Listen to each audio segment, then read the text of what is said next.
नमस्ते एवरीबडी। नमस्ते। आज हम इस स्पेशल एक विशेष प्रोग्राम के लिए मिले हैं जिसका नाम है जीना इसी का नाम है। मैं एज अ डॉक्टर आप लोग तीनों को पिछले 10 से 15 साल या ज़्यादा से मिल रहा हूँ, देख रहा हूँ और आपकी journey a patient with diabetes and now with a cardiac problem एक रूट से गई है जिसके बारे में हम आज डिस्कस करने वाले हैं, जिसके बारे में हम एक गेम खेलते हैं हम। ओके, तो इसको और इंटरेस्टिंग बनाने के लिए गेम का नाम है नेवर हैव आई एवर, जिसमें मैं आप लोगों को कुछ क्वेश्चंस पूछूंगा जिसका जवाब आप देंगे वेदर आपने ये चीज़ की है या नहीं की है। With honesty. With honesty, yes. और उसको आपको हाँ या ना नहीं बोलना है। अगर आपने ये चीज़ की है तो आप एक सिप पानी पी लेंगे ग्लास से, अगर नहीं की है तो आप ग्लास नहीं उठाएंगे। ठीक है। सो पहला क्वेश्चन मेरा ये है कि मैं बहुत बार देखता हूँ क्लिनिक में पेशेंट जब आते हैं हमारे पास, कई बार 1 साल बाद, कई बार 2 साल बाद या 6 महीने बाद, और कई बार बोलते हैं कि मैंने दवाई छोड़ दी, मैंने दवाई मिस कर दी, मैं जानबूझ के बीच बीच में दवाई नहीं लेता हूँ। ये कई बार देखते हैं और कोई नई बात नहीं है। ये एक तरह का ह्यूमन नेचर है जब लोगों को ये फीलिंग आती है कि मुझे नहीं लेना है, मुझे छोड़ देना है और मैं ठीक हूँ। सो मेरा पहला क्वेश्चन यही है कि मिस्टर मकसूद, आपने कभी ये किया है? मैं आप सबको जना रहा हूँ, I am making a statement that I have never skipped my medicine any time, intentionally I have never missed it, that's all. Thank you. So if anybody has skipped the medicine intentionally, then आप एक SIP पानी पीजिए, अगर आप में से किसी ने भी किया है तो। वंडरफुल। मेरे पेशेंट्स है बहुत complaint, that is what I am happy about. So हमने डिनायल की बात की है। अगला चीज़ इम्पॉर्टेंट जो हम बात करेंगे वो एक एडिक्शन के बारे में है। एडिक्शन हम सबको कहीं ना कहीं अफेक्ट करता है। किसी को अल्कोहल का होता है, स्मोकिंग का होता है, किसी को अगर शुगर और नमक भी ज़्यादा लेना वो भी एक एडिक्शन है। सो सुभाष जी, मैं आपको पूछता हूँ कि अल्कोहल हो, स्मोकिंग हो, टबैको हो या कोई भी शुगर सॉल्ट हो, ऐसी चीज़ें की एडिक्शन आपने कभी की है, आपको कभी हुआ है? न मैंने कभी अल्कोहल लिया है, न शुगर वो करके किया है, और न कभी सिगरेट पी मैंने। बढ़िया। सो आपने कभी ना तो छुप छुप के अभी सॉल्ट या शुगर? कुछ नहीं, छुप के कुछ नहीं किया है। बहुत अच्छी बात है, मैंने किया ही नहीं। बहुत अच्छी। मैं देख रहा हूँ प्रज्ञेश जी, आपने बीच में पानी उठाया, क्या बात है इसका? मैंने भी कभी सिगरेट स्मोकिंग वो सब कुछ भी नहीं किया, ना अल्कोहलिक, पर ड्यू टू माई एज और मेरे को इंटरेस्ट है तो मैं कभी कभी बीबी नहीं देखती है तभी मिठाई खा लेता हूँ, कभी शुगर सॉल्ट ऐड कर लेता हूँ, ये थोड़ा बहुत मैं छूट ले लेता हूँ। तो प्रज्ञेश जी, ये वीडियो आपकी बीवी अब देखने वाली है तो जरा घर जाके तब संभाल के रहना खाली इसके बारे में। फिर भी अपनी रूम में मैं छुपा के रखता हूँ कुछ ना कुछ। बहुत सटल डिफरेंस है ये दो चीज़ के बीच में। एक एडिक्शन वो होता है जो without which we cannot do and which is something not good for our body also, that we know is addiction.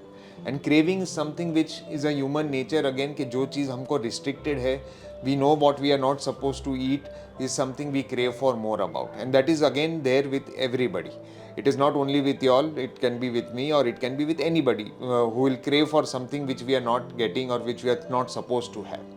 आपने बताया कि पापड़ और चटनी से वो महफूज है, हम तो नहीं पे, हम तो खाते हैं पापड़ और चटनी के बिना तो नहीं रह सकते, अचार और चटनी राइट। आदत हो गई है। सो ये चीज़ें जो है क्रेविंग्स जो हमको करती हैं is again something which we should know कि हमको कहाँ तक ठीक है अपने लिए। We do not tell patients to stop everything completely, उससे जीना नहीं हो सकता है, ये भी हम मानते हैं। But again when we know our limitations कि कितना हमको लेना चाहिए, कब लेना चाहिए, we take care of our blood sugars, of our cholesterol, of our blood pressure well, then everything in certain amounts can be taken that we know, but it has to be done in limit. So ये game हमारा एक warm up session था ताकि हम सब एक दूसरे को ज़्यादा जान ले, आप लोग एक दूसरे के साथ मैच अप हो जाए। So from this we move ahead to a slightly emotional journey path where I am going to ask you all questions pertaining to your particular illness, your journey through what had happened that time जब आपको ये diagnose हुआ था कि आपको diabetes के साथ साथ कार्डियक इशू आया है। सो मैं इंडिविजुअली आप लोग का उस टाइम का इमोशन जानना चाहता हूँ कि क्या सिचुएशन थी उस टाइम पे, how did you come out of it, and give a message to all our listeners that how to go about it when they face such a situation. Yes doctor, काफ़ी young age में बहुत साल पहले पहले पहले मैं अपनी daughter, छोटी डॉटर थी एकदम, तभी नया नया शादी के बाद डॉटर थी, हम लोग आउट स्टेशन जा रहे थे। तब मुझे आउट स्टेशन में 2-3 बार, ज़्यादा बार यूरिन जाना पड़ रहा था। तो मैंने वापस आके अपने MBBS डॉक्टर को दिखाया, तो उन्होंने बताया कि ब्लड चेक कर लीजिए। तब मुझे पहली बार मालूम पड़ा कि मेरा डायबिटीज़ तभी 400 आ गया था। तो एकदम ही मेंटली डिप्रेस हो गया, जैसे मेरे को लगा कि अब मैं ज़िंदा ही नहीं रहूँगा, ये स्थिति में आ गया था। पर मैं घर वालों ने सपोर्ट किया, दोस्त लोगों ने समझाया कि ये ज़िंदगी एंड नहीं होती है, आगे जा, अच्छे डॉक्टर को दिखा, कुछ नहीं होता, अच्छी डायबिटीज़ दवा से तू सब मेंटेन हो जाएगा करके। तो मैं स्पेशलिस्ट अपना डॉक्टर आपके पास मिला, जब मुझे मालूम पड़ा कि अच्छी डॉक्टर लोग अच्छी अच्छी दवाइयाँ देते हैं करके। तो आपकी दवाई से मेरे को बहुत साल अच्छा रहा। मगर फिर recently due to family history और व्हाटएवर वापस मेरे को हॉस्पिटल में एडमिट किया, और तब मालूम पड़ा कि my heart is not working properly as normal. तो ये आया कि मुझे बाईपास करवाना पड़ेगा, एंजियोग्राफी से मालूम पड़ा। तो वापस वही मेरा मेंटल हो गया कि अब मैं ज़िंदा ही नहीं रहूँगा। क्या किया मैंने, कुछ भी नहीं खाया पिया, मैं इतना फॉलो करता हूँ, डायबिटीज़ दवाई खाता हूँ, फिर भी मेरे को ये सब आ रहा है करके मैं मेंटली एकदम टूट गया था। मैंने तो ये प्रिपरेशन चालू कर दिया कि मेरे बाद क्या होगा, मेरे बाद क्या करना है, वो सब पेपर भी तैयार करना चालू कर दिया था। मगर आप लोगों ने बताया कि डायबिटीज़ कंट्रोल में रहेगा, अच्छा ऑपरेशन हो जाएगा। वाइफ, डॉटर और मेरे फैमिली फ्रेंड सब लोग ने मुझे बहुत सपोर्ट किया, बी पॉजिटिव। और मैंने एशियन हार्ट में डॉक्टर पांडा जी से मैंने ऑपरेशन करवाया, एकदम बढ़िया में बढ़िया ऑपरेशन हो गया। अब मुझे उन्होंने अभी भी ये दे रहे कि तुझे कुछ हुआ ही नहीं था, सब भूल जा और अब तू नॉर्मल लाइफ जीना चालू कर दे, एकदम ही कंट्रोल में है सब कुछ, और डायबिटीज़ ये सब नॉर्मल रखेगा तो अब तू नई लाइफ चालू कर दे, कोई इशू नहीं रहेगा। Beautiful, lovely. सो मकसूद जी, आपको मुझे जहाँ तक याद है मुझे कि आप जब आए थे तब आपका बाईपास ऑलरेडी हो चुका था, लेकिन आपकी शुगर्स, आपकी ब्लड प्रेशर सब हेवायर चल रही थी। पोस्ट बाईपास भी थोड़ा अनईजीनेस था, रेस्टलेसनेस था, और सब कुछ स्टेबल भी नहीं चल रहा था। सो आपका एक्सपीरियंस बताइए कि आपकी जर्नी कैसी थी। बाईपास जब हुआ तभी आपको कैसा था, फीलिंग था, क्या हुआ था उस टाइम पे, और उसके बाद भी आपको कंफर्टेबल कितना हो गया था? Everything is included with my profession. My profession मेरा ऐसा है कि मेरे को एवरी टाइम ट्रैवलिंग करना, ये सब रहता है। तो फर्स्ट टाइम जब ये बीमार पड़ा तो मैं MBBS डॉक्टर के पास गया। उसने देखने के साथ मेरा शुगर चेक करके बोलता है, अरे आपको तो शुगर है। So that was the time, and then I said, how will I do my work, how will I travel with this sugar problems, because sugar में कुछ कंट्रोल नहीं कर सकता when I am travelling. Different types of food, different timing of sleeping and everything. So it was very tough for me to adjust to all this. And after 2.5 years after I was diagnosed with sugar, I suddenly got a heart attack when I was traveling. I was on the flight. So I took it, I called up my doctors and everybody, and I realized I just took, and I came back to Bombay. And directly I went to Asian Heart, and Dr. Panda did my bypass. After that, still that traveling and my job was same thing, it did not change. तो उसकी वजह से मेरा सब कुछ haywire होते रहता था। तो somehow to control नहीं हो रहा था। Then somebody guided me, Dr. Tejas, and I came, and now I'm very much happy. I'm really happy कि everything is under control. So coming to Subhash ji, जैसे मैं जानता हूँ आप इतने डिसिप्लिन्ड इंसान हैं और डिसिप्लिन पेशेंट है। मुझे पता है कि आप कभी अपनी फॉलोअप विजिट्स मिस नहीं करते थे, आप शुगर्स टाइम पे चेक करते हैं, और जहाँ तक मुझे याद है आपकी शुगर हमेशा अच्छी कंट्रोल में रही है इतने सालों से। फिर भी आपको भी ये कार्डियक इश्यू आया, यही साल में आपको ये प्रॉब्लम हुआ। आपकी जर्नी याद करके मुझे बताया कि जब आपको महसूस हुआ कि जब आपको मैंने बताया था कि आपको एंजियोग्राफी की शायद ज़रूरत है, कैसा हुआ था उस टाइम पे, क्या लगा था आपको, और उसमें से कैसे आए? मैं वॉकिंग करने जाता था, तो मुझे बीच बीच में क्या होता था, सांस की तकलीफ़ होती थी। तो मैंने आपको बताया कि मुझे सांस की तकलीफ़ हो रही है, और कभी कभी यहाँ पे 2-4 सेकंड के लिए दर्द होता था। तो आपने कहा कि वो अपना ये एंजियोग्राफी करवाइए आपको। तो एंजियोग्राफी करवाया, तो वहाँ पे 3 निकले, तो आपको दिखाया गया, तो आपने कहा कि ये करना पड़ेगा, बाईपास सर्जरी करनी पड़ेगी। तो फिर उसको वहाँ पे हिंदुजा में जाके डॉक्टर महेश सिंह थे, वहाँ पे मैंने करवाया।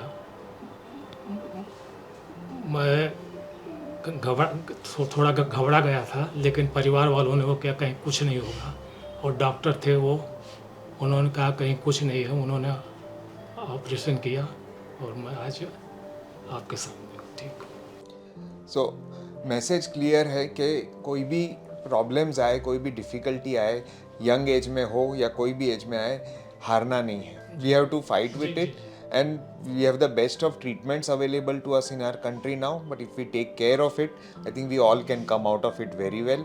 And post चाहे हार्ट अटैक आया, बाईपास हुआ, बट उसके बाद की अपनी जर्नी जो लाइफ है वो एज नॉर्मल एज बिफोर जाती है. बट आई थिंक एक बहुत इंपॉर्टेंट पार्ट होता है केयर गिवर्स का, and relatives, or family members, and whoever is taking care of you all in this situation. Pragnesh ji, आपसे मैं शुरू करूँगा. थैंक यू डॉक्टर, आज आपने मेरे को सबके सामने जिन्होंने मेरे सपोर्ट दिया उनको थैंक्स बोलने का चांस दिया है. सारे रिलेटिव्स, सारे फ्रेंड्स हमेशा से मेरे साथ में खड़े, उसी की वजह से मैं स्ट्रांग हुआ हूँ. मगर जो मैं तो बेड पे सोता रहता था, मेरे लिए जो सुबह शाम भागी है, दौड़ी है, वो दो सबसे ज़्यादा मेन है, मेरी वाइफ एंड माई डॉटर. कभी भी जब भी डायबिटीज़ था तभी भी रिपोर्ट निकालना है, ये करना है, मेरा खाना स्पेशल बनाना है, हर चीज़ में वो लोग ने इतनी केयर की है जिसकी वजह से मैं आज इतना यहाँ बैठा हूँ. और पर्टिकुलरली मेरे ऑपरेशन के टाइम वहाँ पर तो बहुत ही स्ट्रिक्ट था कि इसको एक ही जन को ऊपर जाने मिलेगा, एक ही जन को मिलने मिलेगा. तो मेरी वाइफ, जो मैं 13-14 दिन हॉस्पिटल में था, एक भी दिन घर पे नहीं गई है. और मेरी फिर भी उसको तो ट्विन शेयरिंग में साथ में रहने मिला, मगर मेरी डॉटर को तो नीचे बैठ के निकालना, वो पूरी रात नीचे बैठती थी. And especially to my wife, like last 18 years, she's been going through hell with me, with everything, with the sugar, with the bypass. She has even given up her sugar also. She doesn't have tea. She has a tea also without sugar, just to support me. So thank you to my wife also. So that tells us the importance of how strong the family members are, especially in such situations. Okay, apart from the medicines, apart from the doctor, the staff in the hospital, it is the family members, the care that you get during such situation is again very important to come out of these situations. So we have spoken about the emotional bond. I think another area which is very important for us to keep or to remain healthy is happiness, is internal happiness, is happiness, anything that gives us happiness. So मकसूद जी, आपसे शुरू करेंगे. Yes, I love to see smile on others' faces. Wonderful. I try to help them, support them, because when I suffered, I knew how it is to get out. You need happiness that time. So whenever somebody is sick, I'm there. I help them. Pragnesh જી, મને ખુશી ઘણી બધી વસ્તુઓથી મળે છે. Specially cricket as a Indian બધાને જ પસંદ હોય છે, મને બહુ જ પસંદ છે. બીજું મને ખૂબ જ શોખ છે, મને ફ્રેન્ડ્સ લોકોને બોલાવીને એની સાથે ગેટ ટુગેધર કરવાનું, પાર્ટી કરવાની, હસી ખુશી બેસવાનું. બટ સૌથી મોસ્ટ મને ખુશી મળે છે આઉટ સ્ટેશન ફરવા જવા માટે. so the message again from everybody is they like to do certain things which gives them happiness, which gives others happiness. So this brings us to the last part of our today's discussion, where I'm going to give you a test. I'm going to test your knowledge about how much you know or whether you know about the correlation between diabetes and heart disease. So Pradnyesh जी, आपको क्या लगता है? Do you think diabetes and heart disease related है कोई भी तरह से, या दो अलग चीज़ है? हाँ, रिलेटेड है, एब्सोल्युटली रिलेटेड है. डायबिटीज़ की वजह से ही धीरे धीरे किडनी पे, आइस पे इफ़ेक्ट आती है, और हार्ट के लिए तो बहुत ही संभालना है. हाँ, बहुत रिलेटेड आइटम है. Very good. Yes, it is related, no doubt. Diabetes and cardiovascular disease are very strongly related. जिनको डायबिटीज़ है उनको हार्ट डिजीज़ होने के चांसेस ऑलमोस्ट 2.5 टाइम्स हायर गिने जाते हैं. जो ज़्यादा कॉमन है वो कि हम इसको साइलेंट इन्फाक्शंस बोलते हैं. मतलब जिसको डायबिटीज़ है उसको कई बार टिपिकल चेस्ट पेन नहीं होता है अगर हार्ट अटैक आया भी है तो, और उनको पता नहीं चल रहा है कि अंदर क्या हो रहा है, और इसकी वजह से कई बार लेट डिटेक्ट होता है या लेट हो जाता है. So silent infarctions are again a very common in patients with diabetes. तीसरा है कि हार्ट फेलियर जिसको हम बोलते हैं, कार्डियोमायोपैथी बोलते हैं, जो आपको हुआ था, या हार्ट फेलियर है जिसमें हार्ट का पंपिंग कम हो जाता है, हार्ट के मसल्स वीक हो जाते हैं, ये भी डायबिटीज़ के साथ बहुत क्लोजली रिलेटेड है. Patients with diabetes after many years can develop these issues. लेकिन ये सबको नहीं होता है, that is also again important. अगर आप आपका डायबिटीज़, ब्लड प्रेशर, कोलेस्ट्रॉल पहले से अच्छा रखें तो ये प्रॉब्लम्स नहीं भी आ सकते हैं। Which brings to the second question Maqsood ji आपको, do you think there is any correlation again for cholesterol levels in patients with diabetes or specifically, और कितना important आपको लगता है cholesterol levels are equally important in patients with diabetes like sugar? Yes, absolutely. Cholesterol से heart पे भी problem होता है. This blockages everything will come from there only. But I had a different ये when I got my heart attack and I had diabetes, my cholesterol level was under control. That is the thing. I don't know whether it is linked. You know better, doctor. But from my experience, it was not linked that time. Yes, so it can, as you said, it can vary in people to people, but again cholesterol is very very strongly correlated to diabetes and heart problems. It is very important now, according to the American Heart Association also, if we see, there is a specific cutoff level below which we want to, or we have to keep our cholesterol levels in, especially in patients with diabetes. So an LDL जिसको हम बोलते हैं या खराब cholesterol बोलते हैं, उसका level जो है बिलो 70 या इवन बिलो 55 अभी recommended है for certain patients with diabetes, जो ज़रूरी है कि हम वहाँ तक मेंटेन करें। बिकॉज अगर ज़्यादा साल तक कोलेस्ट्रॉल ज़्यादा रहा तो हार्ट अटैक या कार्डियक इश्यूज़ या ब्लॉकेजेस होने के चांसेस ऑटोमेटिकली बढ़ जाते हैं। So even if your blood sugar is under control, it is important that you maintain the cholesterol levels also equally well. And ये एक मिस्टेक हम देखते हैं पेशेंट्स को होना, कई बार कोलेस्ट्रॉल की टैबलेट चालू नहीं करते हैं या चालू करने के बाद एक बार लेवल नॉर्मल आने के बाद बंद कर देते हैं, which is not good. You need to understand that you need to maintain it at a certain level to prevent problems. So thirdly Subhash ji, आपको मैं पूछूंगा कि देर आर सो मैनी कितने सारे रिस्क फैक्टर्स हम गिनते हैं जिसकी वजह से डायबिटीज़ और हार्ट प्रॉब्लम साथ में हो सकते हैं, या डायबिटीज़ वालों में हार्ट प्रॉब्लम्स ज़्यादा हो सकते हैं। आपको इन रिस्क चीज़ों के बारे में जानकारी है कि क्या आपको क्या लगता है? पहले तो मुझे डायबिटीज़ हुई, उसके बाद ब्लड प्रेशर हुआ, उसके बाद कोलेस्ट्रॉल हुआ, और उसके 7-8 साल बाद जी, तो इसका ये एक दूसरे से जुड़े हुए हैं। बिल्कुल बिल्कुल, मुझे ये लगता है। जी बिल्कुल। There are certain risk factors जो प्रॉब्लम्स को एग्रीवेट कर सकते हैं, जैसे diabetes, blood pressure, cholesterol, smoking, family history, stress. हाँ, और स्ट्रेस ये मेन कारण होते हैं जिसकी वजह से ये डिजीज़ एक दूसरे के ऊपर आ सकते हैं। And therefore it is important कि हम हर एक एस्पेक्ट को ध्यान दें। अगर स्मोकिंग कर रहे हैं तो स्मोकिंग बंद कर दीजिए, अगर कोलेस्ट्रॉल हाई है तो उसका इलाज कीजिए, ब्लड प्रेशर कंट्रोल में रखिए, डायबिटीज़ अच्छा रखिए। ये सब इम्पॉर्टेंट है ताकि हम ये हम वहाँ तक पहुँचे नहीं कि हमको हार्ट इश्यूज़ या दूसरी कोई कॉम्प्लिकेशन आए। सो फाइनली हमने बात कर ली इन सब के बारे में, आपका नॉलेज भी टेस्ट हो गया। अब फाइनली एक कन्फेशन का टाइम आता है। आपसे मैं पूछना चाहता हूँ कि in terms of compliance, in terms of how regular you are, आप अपने आप को कितना मार्क्स देना चाहेंगे, कि 10 में से कितना मार्क्स देंगे? कि आपको क्या लगता है आप कितने अच्छे फॉलो कर रहे हैं सब कुछ? मुझे किसी चीज़ की लत नहीं है, ड्रिंक हो, सिगरेट हो या कोई कुछ भी हो, तो भी मुझे हो गया तो मैं ये अपने को 10 मार्क देना चाहता हूँ और लोगों को ये बताना चाहता हूँ कि ना कुछ भी ना होते हुए भी हो गया मुझे। जी बिल्कुल, मैं जानता हूँ आप बहुत रेगुलर हैं अपने रूटीन में, डाइट में, एक्सरसाइज में और दवाइयों में और ब्लड टेस्टिंग में, फिर भी आपको हुआ। तो ये भी एक सीख है लोगों के लिए कि हम सब कुछ ठीक है फिर भी कुछ ह्यूमन बॉडी है जिसमें कोई ना कोई चेंजेस शायद आ सकते हैं। सो इट इज़ इम्पॉर्टेंट कि आप टाइम टू टाइम इवैल्यूएशन करें, अपने आप का टेस्टिंग करें। ये खाली भरोसे ना रहे कि मेरा सब कुछ ठीक चल रहा है, then we should not test anything. So it is important that you keep evaluating yourself heart wise and kidney wise, eyes wise, sugar wise, everywhere. Pragnesh ji, आप कितने मार्क्स देंगे अपने आप? मैं अपने आप को 6 नंबर देना चाहूँगा। ओके। 6 नंबर इसके लिए कि मैं हमेशा जब भी डॉक्टर ने बताया, रिपोर्ट निकाला है, जब भी दवाई बताई, ये सब फॉलो किया है, डाइट फॉलो किया है, एवरीथिंग इज़ आई फॉलो, उसके लिए 6 है। मगर मैं अपने आप के 4 मार्क इसके लिए काट रहा हूँ। मुझे 3-4 चीज़, एक तो मैं टाइम टू टाइम खाना नहीं खाता हूँ, मेरा फूड थोड़ा हैबिट आगे पीछे हो जाता है। दूसरा, मुझे लेट नाइट तक जागने की आदत है। ये फिर भी ठीक है। मगर मुझे कभी कभी, मैंने जो बोला मैं चीटिंग कर लेता हूँ, मुझे फ्राइड फ्रूट खाने की आदत है, मैं कभी कभी फ्राइड फ्रूट खा लेता हूँ। ये जो मैं अपने आप के नंबर काट रहा हूँ। और सबसे मेन चीज़, डायबिटीज़ वाले को चलना बहुत ही ज़रूरी है, जो मेरे को हर डॉक्टर ने बताया, फैमिली वाले भी इंस्पायर करते कि तू वॉक कर, मगर मैं वो नहीं करता। इसकी वजह से मैं अपने आप के मार्क काट रहा हूँ। ट्रूथफुली आपने ये बोला, इसके लिए आपको 1 मार्क एक्स्ट्रा मेरी तरफ से।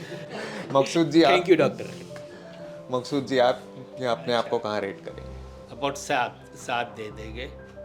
एक तो मेरा जाएगा एक्सरसाइज के लिए कि टाइम मिलता नहीं है, ऑफ कोर्स मेरा जॉब भी वैसे ही है कि एक्सरसाइज ही है, तो एक्सरसाइज में मिस होता है। और दूसरा, स्ट्रेस बहुत जल्दी आ जाता है, तो स्ट्रेस लेवल से काफ़ी इफ़ेक्ट होता है बॉडी को। आई ट्राई टू कंट्रोल, मगर वो नहीं हो रहा है, तो दैट इज़ द, उसके लिए मार्क्स कम कर दिए। Wonderful. So I think all three of them have shared what they think about themselves, and I know them also that they are the ones who really take good care of themselves. Their family members are taking care of them also very well, and they themselves are motivated enough to take care of themselves. So this is a message to all that take care of your body, take care of your heart, take care of your sugars, blood pressure, and things will be smooth. You won't have a problem. If any problem comes, there are ways to fight it out. जीना इसी का नाम है। Yes doctor, जीना इसी का नाम है। Thank you so much to all three of you for taking out your time and sharing your views with all of us, because ये चीज़ें कई लोगों तक पहुँचेगी और उनको हेल्प करने वाली है। So thank you very much for that. किसी की मुस्कुराहटों पे हो निसार, किसी के दर्द मिल सके तो ले उधार, किसी के वास्ते हो तेरे दिल में प्यार, जीना इसी का नाम है।